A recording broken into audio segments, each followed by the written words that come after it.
Hello दोस्तों, स्वागत है आपका कॉमिक्स टाइम्स में। और आज हम शुरू कर रहे हैं लटकती लाशों कॉमिक्स। चलिए शुरू करते हैं। ये काफ़ी अच्छी कॉमिक्स है दोस्तों, और अभी तक आपने हमारे चैनल को सब्सक्राइब नहीं किया तो प्लीज़ सब्सक्राइब कर दें। चलिए शुरू करते हैं बिना समय गंवाए। एक दिन राजा विक्रम राज के राज दरबार में महामंत्री सूरसेन कह रहे थे, यह इंसान नहीं शैतान है महाराज। जमीन के एक छोटे से टुकड़े पर अपना प्रभुत्व जमाने के लिए वीर सिंह ने अपने भाई को बेदर्दी के साथ मार डाला। खेत पर कार्य कर रहे कई व्यक्ति इस हादसे के गवाह हैं महाराज। हाँ, हमने अपनी आंखों से खून होते देखा है। हत्यारे को दंड दो। तुम्हें अपनी सफाई में कुछ कहना है वीर सिंह? मैंने हत्या की है महाराज, मैं कबूल करता हूँ। राजा विक्रम सिंह ने उसे मृत्युदंड सुनाते हुए कहा, कल उसी जगह इसे फांसी पर लटकाया जाए जहां इसने अपने भाई की हत्या की थी। अगले दिन वीर सिंह की फांसी देखने के लिए सारा गांव ही मानो उमड़ पड़ा था। हत्यारा वीर सिंह मुर्दाबाद। तभी महाराज भी वहां आ पहुंचे। राजा विक्रम राज जिंदाबाद। राजा विक्रम राज का आदेश पाते ही जल्लाद ने वीर सिंह को फांसी लगा दी। हत्यारा वीर सिंह मुर्दाबाद। और यह राज्य में दी जाने वाली प्रथम फांसी की सजा थी, जिसने राजा विक्रम सिंह के मन में रक्तांबली किसी मचा दी। वीर सिंह की ओर संकेत करते हुए वे दुखी मन से बोले, वीर सिंह को ना चाहते हुए भी हमें फांसी का दंड देना पड़ा, क्योंकि उसका अपराध अमानवीय था। किंतु अब हम राज्य में दूसरी फांसी नहीं चाहते। मुझे उम्मीद है कि प्रजा राज्य से अपराध समाप्त करने में हमें पूरा सहयोग देगी। बस हमें यही कहना था। अगले दिन दरबार की कार्रवाई आरंभ की जाए महामंत्री। जो आज्ञा महाराज। यह कल्लू चोर है महाराज। कल रात चोरी करते हुए सिपाहियों ने इसे रंगे हाथ पकड़ा है। इसे उसी वृक्ष पर फांसी दे दी जाए जहां कल एक अपराधी को फांसी पर चढ़ाया गया था। यह सुनते ही न केवल महामंत्री बल्कि प्रत्येक सभासद हतप्रभा रह गए। महाराज, चोरी के लिए मृत्युदंड तो नहीं होना चाहिए, इसे कोई दूसरा कड़ा दंड दीजिए महाराज। यह न्यायोचित नहीं है। हमें न्याय मत सिखाइए महामंत्री जी, हमारा फैसला अटल है। सिपाहियों, इसे उसी वृक्ष पर फांसी दे दी जाए। जो आज्ञा महाराज। यह सुनते ही कल्लू चोर बुरी तरह गिड़गिड़ा उठा। रहम महाराज, मेरे बच्चे भूख से बिलप रहे थे, इसीलिए मैंने चोरी की। मुझे क्षमा कीजिए, अपना फैसला वापस ले लीजिए। यह अन्याय है महाराज, ले जाओ इसे।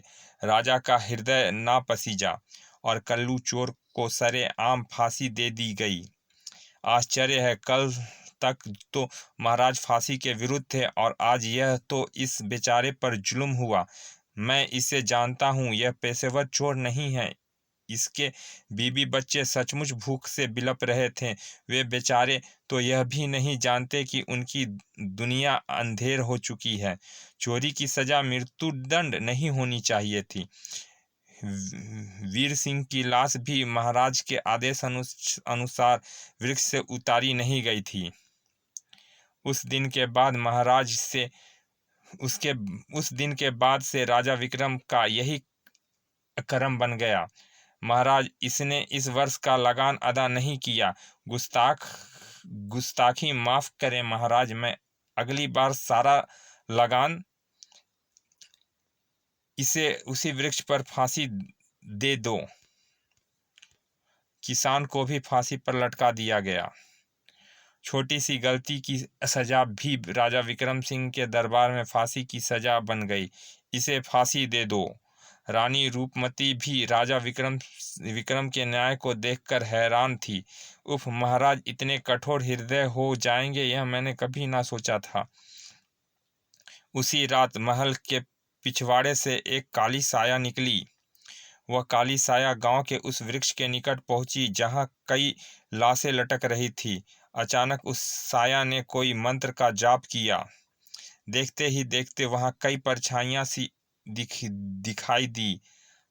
हा हा हा हा, मेरी गुलाम आत्माओं, देखो इस वृक्ष पर लटकती ताजी लाशों को, जाओ और जितना चाहे रक्त निचोड़ लो। हा हा हा हा। काली साया का संदेश पाकर सभी परछाइयां चमगादड़ के समान वृक्ष पर लटकती लाशों से चिपक गई और उनका रक्त पीने लगी। चपर चपर चपर चपर, हा हा हा हा। अपनी आत्माओं को शक्तिशाली बनाकर मैं दुनिया का सबसे शक्तिशाली आदमी बनूंगा, जिससे सब भयभीत होंगे। फिर कुछ देर बाद वह काली साया महल की ओर लौट पड़ी। हा हा हा हा।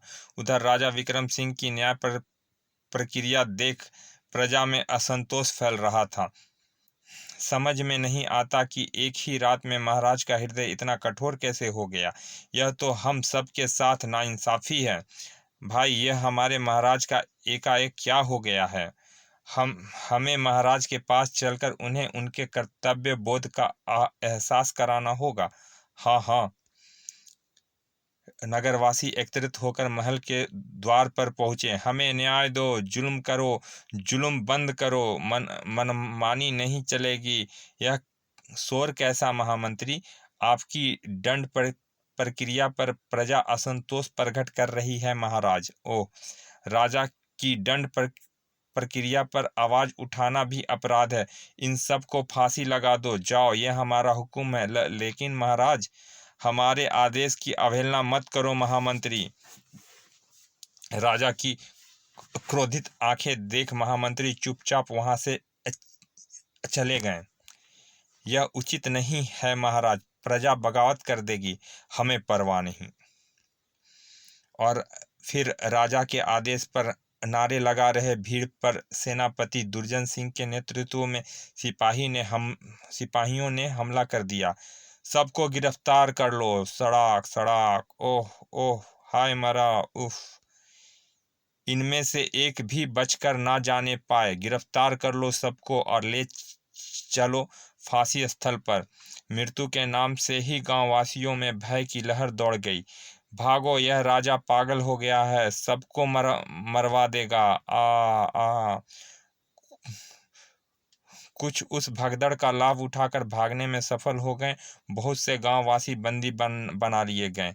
ले चलो इन्हें और चढ़ा दो फांसी पर। उफ, ओह, छोड़ दो मुझे। उधर नगर में मौत का तांडव आरंभ होने जा रहा था। उधर महल में, ओह, कौन है यह दुष्ट? छनाक छनाक, सेनापति, महामंत्री, देखो कौन है यह गुस्ताख। उधर महल के मुख्य द्वार से तबाही आरंभ हो चुकी थी। मुख्य द्वार धूं धूं कर जल उठा। अरे आग आग! पहरेदार अभी आग लगाने का कारण भी समझ नहीं पाए थे कि अचानक एक हवाई घोड़ा वहां प्रकट हुआ और उसका सवार कहर बनकर पहरे पर तैनात सैनिकों पर टूट पड़ा। ओह, हाय मरा, खचाक! पलक झपकते ही उसने कई पहरेदारों को मौत के घाट उतार दिए। बिजली की सी तेजी के साथ तलवार चलाते हुए वो आगे बढ़ता जा रहा था। तब तक सेनापति भी वहां आ पहुंचा। उसने गरज कर आदेश दिया, पकड़ो उस धूर्त को, जीवित पकड़ो। सैनिकों ने उसे रोकने की भरपूर चेष्टा की, परंतु वे असफल रहे। उफ, ओह, खनन! सेनापति स्वयं भी उसे रोकने का प्रयास टप टप टप रोक ना पाया। सेनापति स्वयं भी उसे रोक ना पाया। तड़ाक! और अपने सामने खड़े साक्षात शैतान रूपी घुड़सवार को देखकर विक्रम राजा तलवार निकालकर गरजे, गुस्ताख, तेरी यह हिम्मत, तू यहाँ तक आ पहुंचा? अमर सिंह तो यमलोक तक भी तेरा पीछा नहीं छोड़ेगा। हत्यारे राजा! आंखों में शोले बरस रहे थे। युवक का नाम ही अमर सिंह था। अमर सिंह के मुंह से इतना सुनते ही राजा विक्रम क्रोध से गरजते हुए घुड़सवार की ओर लपके। हम तुझे जीवित नहीं छोड़ेंगे गुस्ताख लड़के! दूसरे ही पल दोनों की तलवारें टकरा गई। ठन! अचानक अमर सिंह ने एक झटका दिया। ओह! मेरे निर्दोष पिता को फांसी पर लटका देने वाले राक्षस, आज मैं तेरी भी वही हाल करूंगा। लेकिन इससे पूर्व कि अमर सिंह कुछ कर पाता, एक फंदा उसके गले में आ पड़ा। ओह, यह क्या! तभी एक और फंदा अमर सिंह के गले में आ पड़ा। ओह, यह देखते ही राजा विक्रम सिंह गरजे, इसे तुरंत मौत के घाट उतार दो। राजा का आदेश सुनकर रानी रूपमती ने कहा, नहीं महाराज, नहीं महाराज, इसे भी इसके पिता के पास ही फांसी पर लटकाने का आदेश दीजिए। ऐसा ही करो सेनापति, दूर करो इसे हमारी निगाहों के सामने से। और फिर कुछ ही देर बाद वे उसे बेदर्दी के साथ खींचते हुए फांसी स्थल की ओर ले जाने लगे। आह उफ! लेकिन अभी वे कुछ ही दूर पहुंचे थे कि अचानक एक नकाबपोश उन पर कूद पड़ा। अरे, ओह, यह कौन है? तभी उन सैनिकों में से कोई कुछ समझ भी ना पाया था कि वह नकाबपोश मौत बनकर उन पर टूट पड़ा। टनाक! ओह! बिजली के समान चमकती तलवारों से वह सैनिकों को गाजर मूली के समान काटता चला गया। ओह, आई हाय मरा! कुछ ही देर में उसने सभी सैनिकों को मौत के घाट उतार दिया और बुरी तरह घायल व बेहोश हो चुके अमर सिंह को उठाकर नकाबपोश ने घोड़ा को एक तरफ दौड़ा दिया। और फिर जब उसे होश आया तो उसने स्वयं को एक खंडहर में उसी नकाबपोश के सामने पाया। ओह, तुम मेरा परिचय जानना चाहते हो बहादुर युवक? यह देखो महारानी जी, आप इस रूप में। राज्य की भलाई के लिए मुझे यह वेश धारण करना पड़ा। मैं समझा नहीं महारानी जी। एक राजा जब अपना कर्तव्य भूलकर हिंसा का पुजारी बन जाए तो वह राजा कहलाने के योग्य नहीं रहता। हमारी निर्दोष प्रजा पर महाराज या कहें कि महाराज के रूप में शैतान का अत्याचार बढ़ रहा है। हमें इस जुल्म के खिलाफ जंग छेड़नी होगी और इस जंग की शुरुआत के लिए मुझे तुम जैसे जंगबाज युवक की तलाश थी, जो आज महल में पूरी हुई। इसीलिए मैंने तुम्हें फांसी देने को कहा था, ताकि राह ही में मैं तुम्हें छुड़वाकर अपने दल में शामिल कर सकूं। तुम्हारी मदद से अपनी राह भटक गए राजा को सबक सिखा सकूं। बोलो युवक, क्या तुम यह जंग लड़ने के लिए तैयार हो? मैं अपने प्राणों की बाजी लगा दूंगा महारानी जी, और फिर उस दुष्ट से मुझे अपने पिता की मौत का बदला भी तो लेना है। शाबाश, मुझे तुमसे इसी जवाब की अपेक्षा थी। आओ मेरे साथ। तब रानी के वफादार सैनिक वहां आ पहुंचे। यह सभी हमारे वफादार सैनिक हैं अमर सिंह, जिनके साथ मिलकर सबसे पहले हमें निर्दोष नगरवासियों को फांसी लगने से बचाना है। तो फिर शीघ्र कीजिए महारानी। पहले ही महाराज कई निर्दोष लोगों को फांसी पर चढ़ा चुके हैं। और फिर रानी रूपमती व अमर सिंह के नेतृत्व में सेना फांसी स्थल की ओर चल पड़ी। मुझे क्षमा करना महाराज, मेरी जंग आपसे नहीं, आपकी हिंसक हो चले प्रवृत्ति से है, जो सारी मानवता के लिए संकट बन गई है। उधर राजा विक्रम राज की सनक के शिकार व्यक्तियों की संख्या इतनी बढ़ चुकी थी कि फांसी देने के लिए एक वृक्ष की शाखाएं कम पड़ गई थी। लेकिन राजा का कठोर आदेश था, अतः गांव के कई वृक्ष भयानक मौत का रूप ले चुकी थी। मदद कर भगवान, राजा को सद्बुद्धि दे ईश्वर। हे प्रभु, हमारी रक्षा कर प्रभु। ठीक इसी पल रानी रूपमती के दल ने राजा के सैनिकों पर आक्रमण कर दिया। आक्रमण करो, निर्दोष लोगों की हत्या ना होने देंगे। अरे रानी जी, मारो मारो! युद्ध छिड़ गया। ठाक ठनाक! ओह, राजा के मुट्ठी भर सैनिक को तुरंत मौत के घाट उतार दिया गया। गांववासियों को स्वतंत्र करा दिया गया। आप हमारे लिए भगवान बनकर आई हैं रानी जी, लेकिन आपको इस रूप में देखकर हैरानी हो रही है। यह सुनकर अमर सिंह बोला, यह समय इन सब बातों का नहीं है भाइयों, जंग छिड़ चुकी है। आप लोग भी दुष्ट राजा के खिलाफ जंग में हमारा साथ दें, अन्यथा यह पूरा नगर ही वृक्ष का शमशान बन जाएगा। चलो, हमें वृक्ष पर लटके इन भाइयों की मौत का बदला लेना है। हम तैयार हैं, तो फिर बढ़ो राजमहल की ओर, लेकिन ध्यान रहे शिकार राजा विक्रम सिंह है, किसी निर्दोष का रक्त ना बहे। फिर देखते ही देखते रानी रूपमती व अमर सिंह के नेतृत्व में एक बड़ी सेना के रूप में लोगों ने महल पर चढ़ाई कर दी। अचानक हुए आक्रमण से पहरेदार भी घबरा कर भाग खड़े हुए। जान बचानी है तो भागो, शैतान की बोटी बोटी काट डालो। रानी जी सवै अपनी सेना के साथ हैं। उधर एक कक्ष में राजा विक्रम सिंह, हा हा हा हा, अब जल्दी ही पूरे नगर के वृक्षों के कब्रिस्तान में बदल दूंगा। उसी क्षण हड़बड़ाए से एक सैनिक ने वहां प्रवेश किया और बोला, गजब हो गया महाराज, महारानी जी ने अपनी सेना और अमर सिंह के साथ मिलकर महल पर चढ़ाई कर दी है। महामंत्री व सेनापति भी उनका साथ दे रहे हैं। क्या महारानी जी ने? तभी हवा के झोंके के समान महारानी व अमर सिंह कक्ष में दाखिल हुए। कक्ष में पहुंचते ही सबने उसे चारों ओर से घेर लिया। अमर सिंह गुर्राया, हत्यारे, अपने शैतान को याद कर ले जिसका तू गुलाम बन चुका है, और मरने के लिए तैयार हो जाओ। ओह, तुम सब मेरे खिलाफ हो गए हो, लेकिन तुम मेरा कुछ नहीं बिगाड़ सकते। यह सुनते ही अमर सिंह ने आगे बढ़कर तलवार भरपूर वार राजा विक्रम पर कर दिया। अरे, कहाँ गया? ठीक उसी क्षण राजा एकदम से अदृश्य हो गया।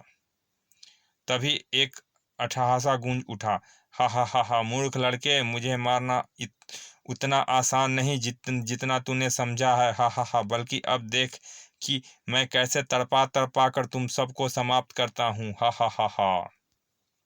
अचानक कक्ष की दीवार पर लटकी तलवार हवा में नाचने लगी। अमर सिंह बचो! ओह! हवा में तैरती तलवारों ने अमर सिंह पर वार किया, परंतु अमर सिंह ने उसके वार को अपनी तलवार पर रोक लिया। टनाक!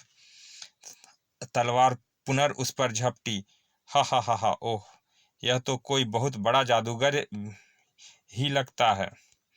अचानक एक भाला सनसनाते हुए सैनिक की ओर लपका और उस सैनिक का एक बाजू कटता हुआ निकल गया। सर आई खचाक! अचानक कई फंदे हवा में प्रकट हुए, सैनिकों की गर्दन में फंस गए। मौत के इस तांडव के पश्चात राजा विक्रम सिंह का स्वर वहां गूंज उठा, इस समय तो मैं यहाँ से जा रहा हूँ, लेकिन फिर शीघ्र ही लौटूंगा और तब पूरे नगर को कब्रिस्तान बना दूंगा, हा हा हा हा हा। ओह उफ, बचाओ! कक्ष में रखा एक पलंग तेजी के साथ ऊपर उठा। राजा के इस प्रकार एकाएक वहां से अदृश्य हो जाने पर सब हस्तप्रधा से खड़े रह गए। अचानक अमर सिंह कह उठा, यह सब क्या चक्कर है महारानी जी? मेरी तो कुछ भी समझ में नहीं आ रहा है कि महाराज एकाएक ही अदृश्य कैसे हो गए। मुझे तो इसमें कोई गहरा रहस्य लगता है महारानी जी। लेकिन यह रहस्य है कैसा? महामंत्री जी, कहीं महाराज किसी विपत्ति में तो नहीं फंसे हुए हैं? भगवान ही जानता है कि हकीकत क्या है। हमें इस रहस्य का पता लगाना होगा और इसके लिए महाराज को ढूंढना अवश्य है। महारानी जी, आप मुझे आज्ञा दें, मैं महाराज को खोजकर एक एक रहस्य पर से पर्दा उठाऊंगा। तुम बहादुर हो युवक, और इस समय हमें तुम्हारी मदद की आवश्यकता भी है। तो फिर मैं इस गुप्त द्वार से ही अपनी खोज का कार्य आरंभ करना चाहता हूँ, लेकिन तुम अकेले। आप मेरी फिक्र ना करें महारानी, मेरे साथ सच्चाई है, ईश्वर है जिसकी सदा विजय होती है। अब मुझे आज्ञा दीजिए। महामंत्री और महारानी रूपमती से आज्ञा लेकर अमर सिंह उस गुप्त द्वार में प्रवेश कर गया। उधर राजा विक्रम राज, जो कि असल में एक जादूगर काल भक्त था, महल से निकलकर अपने गाढ़ में पहुंच चुका था। उसके सम्मुख कई ऐसे राक्षस खड़े थे जिनका निर्माण उसने चट्टानों से किया था और जिनमें अब प्राण फूंकने बाकी थे। मेरी गुलाम आत्माओं, मैंने तुम्हें इंसानी रक्त पिलाकर शक्तिशाली बनाया है। अब तुम इन चट्टानी पुतलों को जीवित करके इंसानी बस्तियों को शमशान भूमि में बदल दो और एक एक इंसान के शरीर से रक्त निचोड़ लो। हा हा हा हा। और उसी वक्त मानो आंधी सी चलने लगी। उधर बहुत देर एक सुरंग में चलने के पश्चात अमर सिंह जब बाहर निकला तो उसने सबे को एक चट्टानी इलाके में पाया। अब यहीं से मैं उसकी खोज आरंभ करता हूँ। मगर अभी वह एक ही कदम आगे बढ़ा होगा कि अचानक किसी ने उसका रास्ता रोक लिया। गर उफ, यह क्या बला है। और सामने खड़े धरा राक्षस को देखकर उसके होश उड़ गए। उसे देखते धरा राक्षस उस पर झपटा। हे प्रभु, यह तो चट्टानों से बना प्रतीत होता है। अमर सिंह छलांग लगाकर धरा राक्षस की पकड़ से बच निकला, लेकिन अभी वह उठ भी ना पाया था कि धरा राक्षस ने उसे कुचलने के लिए अपना पांव आगे बढ़ा दिया। ओफ! इसी के साथ अमर सिंह ने तलवार निकालकर उसके पांव पर वार कर दिया, लेकिन टनाक! इस फौलादी राक्षस से मैं इस तलवार की मदद से नहीं निपट सकता। धरा राक्षस उसकी ओर बढ़ रहा था। अचानक कुछ सोचकर उसने एक चट्टानी पहाड़ पर चढ़ना आरंभ कर दिया। अगर मैं इसके हाथ लग गया तो यह मुझे मच्छर की तरह पीस डालेगा। भागो प्यारे! धरा राक्षस लगातार उसके पीछे था। ओह, वह ऊपर ही आ रहा है। धरा राक्षस ऊपर पहुंचकर उसकी ओर बढ़ा। गर हैं उस पर जैसे ही धरा राक्षस उस पर झपटा, अमर सिंह उछलकर एक तरफ हट गया और गरर शुक्र है जान बच गई। धरा राक्षस सैकड़ों हाथ गहरी खाई में गिरता चला गया। फिर वहां सन्नाटा छाया और अचानक जमीन पर बने निशानों को देखकर वह चौंक पड़ा। अरे, यह निशान तो उस भारी भरकम राक्षस के हैं। इसका मतलब इन निशानों का पीछा करके मैं उस जादूगर तक पहुंच सकता हूं। उधर नगर में अचानक आतंक का खौफ फैल गया। बचाओ, आइगर भागो! इस आतंक का खौफ का कारण थे वे धरा राक्षस, जो अपने सामने पड़ने वाले प्रत्येक व्यक्ति को गेहूं के दाने के समान पीसते चले जा रहे थे। गर भागो, आई यह राक्षस सबको मार डालेंगे। ओह! लोग अपने प्राण बचाने के लिए जिधर मुंह हुआ भाग चले गए। उधर जादूगर काल भक्त राजा विक्रम राज के सम्मुख खड़ा विजय स्वर में कह रहा था। देखा विक्रम राज, मेरा कहा ना मानकर तूने कितने कष्ट सहे हैं। एक राजा के लिए अपनी प्रजा पर जुल्म करना और उन्हें अकारण फांसी पर लटका देने से बेहतर है यह कष्ट सहना। और तू यही चाहता है कि मैं तेरी गुलाम आत्माओं के लहू पीने के लिए निर्दोष व्यक्तियों को वृक्ष पर टांग दूं? वह तो तुम्हारे रूप में मैं अब भी कर चुका हूं और अब मेरे राक्षस तुम्हारे नगर को शमशान बना रहे हैं। हा हा हा! नहीं, ऐसा नहीं हो सकता। और तुम्हारी प्रजा मेरे राक्षसों का मुकाबला नहीं कर सकती, क्योंकि जब तक मैं जीवित हूँ वे नहीं मर सकते और मुझे मारना तो दूर, यहाँ पहुँचने की कोई सोच भी नहीं सकता। हा हा हा! नहीं। और राजा विक्रम सिंह, अब तू भी मरने के लिए तैयार हो जा, क्योंकि मैंने अभी तक तुझे इसीलिए जीवित रखा छोड़ा था ताकि दिखा सकूं कि तेरे इनकार के बाद मैं यह कार्य आसानी से कर सकता हूं। हा हा हा! नहीं। यह सुनते ही राजा विक्रम सिंह क्रोध से पागल हो उठा। तू अपने मकसद में कभी सफल नहीं होगा दुष्ट, हम तुझे ऐसा हरगिज नहीं करने देंगे। हा हा हा हा। राजा विक्रम सिंह ने सवै को स्वतंत्र करने की भरपूर चेष्टा की। हे प्रभु, मेरी इतनी कठिन परीक्षा ना ले, मुझे शक्ति दे प्रभु, ताकि मैं इस दुष्ट को इसके किए की सजा दे सकूं। सड़ाक सड़ाक। तभी जादूगर काल भक्त अपनी तलवार लेकर उसकी ओर बढ़ा, लेकिन अभी वार करने के लिए उसने तलवार उठाई ही थी कि एक पत्थर उसके सिर से आ टकराया। तड़ाक। ओह, कौन है गुस्ताख।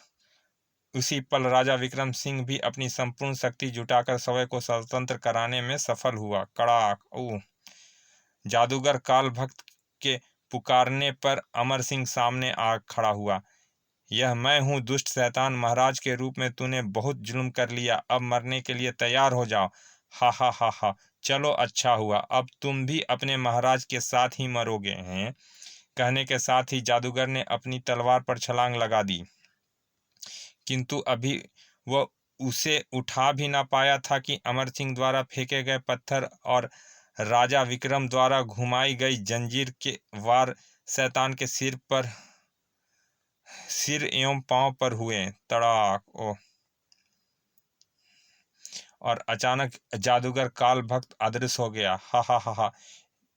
उस समय तो मेरा देव पूजा का समय हो रहा था, इसीलिए महल में मैंने तुम्हें जीवित छोड़ दिया था, मगर अब तुम में से कोई नहीं बचेगा। जमीन पर पड़ी तलवार अचानक हवा में उठ गई और राजा विक्रम पर झपटी। महाराज बचिए, साएं साएं। ओह। राजा विक्रम राज ने दोनों कलाइयों पर लिपटी जंजीर हवा में घुमा दी। हवा में नाचती तलवार दोनों पर प्रहार करने लगी। ठाक ठनाक ठाक। इस प्रकार तो यह हमें मार डालेगा। अचानक अमर चौंक पड़ा। यह खून के निशान कैसे? ओह, यह वही खून है जो पत्थर लगने से उस जादूगर के शरीर से बह रहे हैं। जिधर यह निशान बने समझो वह शैतान उपस्थित है। और ओह, खून बह रहा है, इसका मतलब। और निशान साधकर अमर सिंह ने नुकीला पत्थर जादूगर की ओर उछाल फेंका। परिणाम स्वरूप वह तेज चीख वहां गूंज उठी। खचा। आ। दूसरे ही पल जादूगर काल भक्त जमीन पर पड़ा नजर आया। यह तो बेहोश हो गया है। पत्थर की चोट ने इसकी सारी शक्ति छीन ली है। इसे उठाकर फांसी के वृक्ष के पास ले चलो, वहां ले चलना होगा। कल प्रजा के सामने हम इसे भी वही मौत देंगे जो यह शैतान हमारी निर्दोष प्रजा को दिया करता था। अमर सिंह ने उसके बेहोश शरीर को अपने कंधे पर उठा लिया। फिर जब महल में पहुंचकर अमर सिंह ने सारी हकीकत बयान की तो रानी आंखों में आंसू लिए वो कह उठी, ओह महाराज, मैं ना जाने आपके विषय में क्या क्या सोच गई थी। मुझे क्षमा करें महाराज। क्षमा कैसी महारानी, तुम्हारी जगह हम होते तो वही करते जो तुमने किया। हमें तुम पर नाज है। फिर महाराज ने अपनी कहानी सुनाते हुए कहा, जिस दिन हमने वीर सिंह को फांसी दी उसी रात जादूगर काल भक्त हमसे गुप्त रूप से मिला और बोला, राजा विक्रम राज, मुझे कुछ ताज़ा लाशों की ज़रूरत है। जो मैं कहूँ वही करो, वरना परिणाम भुगतने के लिए तैयार रहो। मेरे इनकार करने पर तब यह काम मैं स्वयं करूँगा। यह देखो। मेरा रूप धारण करने के पश्चात उसने मुझे बंदी बना दिया। ना जाने मेरी प्रजा पर वो राक्षस क्या जुल्म कर रहे होंगे। और उसके बाद की कहानी तो आप सब लोग जानते ही हैं। उफ, कितना बड़ा धोखा। खैर, बुराई का अंत बुरा ही होता है। फिर अगले दिन राजा सरेआम जादूगर काल भक्त को वृक्ष पर फांसी दे दी